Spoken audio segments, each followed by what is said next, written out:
Can you beat Oprah, by the way? Yeah, I'll beat Oprah. Oprah would be a lot of fun. I know her very well. You know, I did one of her last shows. She had Donald Trump, this is before politics, her last week. And she had Donald Trump, and my family was very nice. No, I like Oprah. I don't think she's going to run. But you can beat her. I don't think she's going to run. I know her very well. The president today dismissing the suggestion that he might go head-to-head with Oprah in the 2020 presidential election. For her part, Oprah gave this emotional stem-winder of a speech at the Golden Globes Sunday night before a national audience, which she might have suspected would stir talk that she was running for something. This morning, her best friend Gayle King didn't exactly say, absolutely not.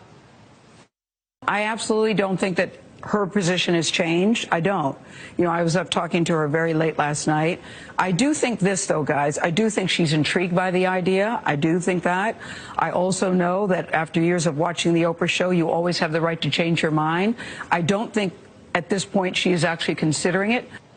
Here's how Politico reports the story. Quote, political operatives who know her and those who don't agreed.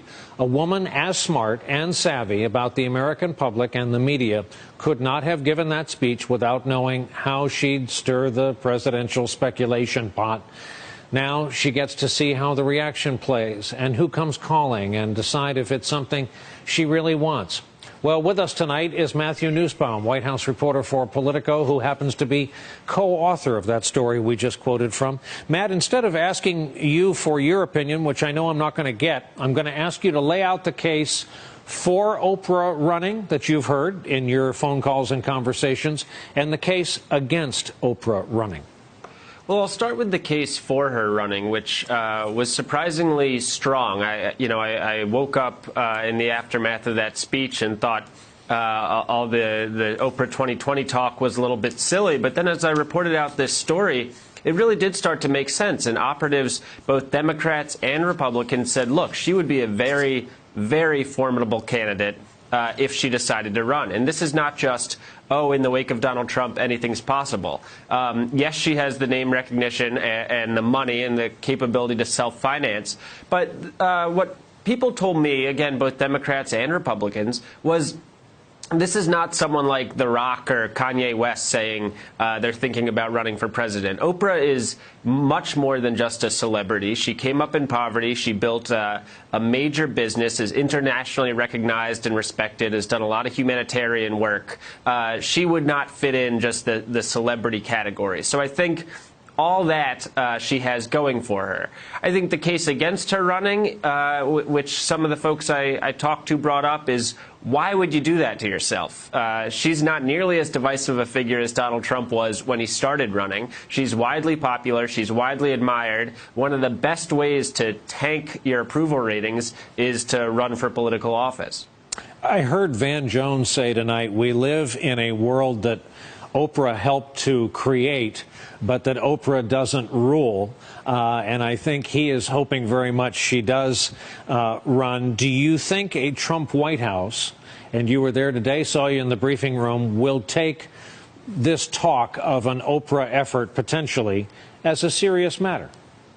I think they will take it seriously. I think we all learned the lesson in 2016, and I think the Trump White House would know it better than anyone, that you have to take these sorts of things seriously. Not too many people took Donald Trump seriously. He's down on the other end of Pennsylvania Avenue right now in the White House. I think a candidate like her, in a lot of ways, is much more frightening than a generic Democrat or sort of a Bernie Sanders or an Elizabeth Warren, who's a known quantity, who's already widely disliked by a lot of Republicans, sort of a traditional Republican versus Democrat lineup, in a lot of ways works to Trump's advantage. Someone who would change the formula like Oprah, that's what makes her such a scary candidate for Republicans and such an attractive candidate for Democrats. And there's no hiding the fact that Democrats are the wounded party right now. They don't have control of the House, Senate, or White House.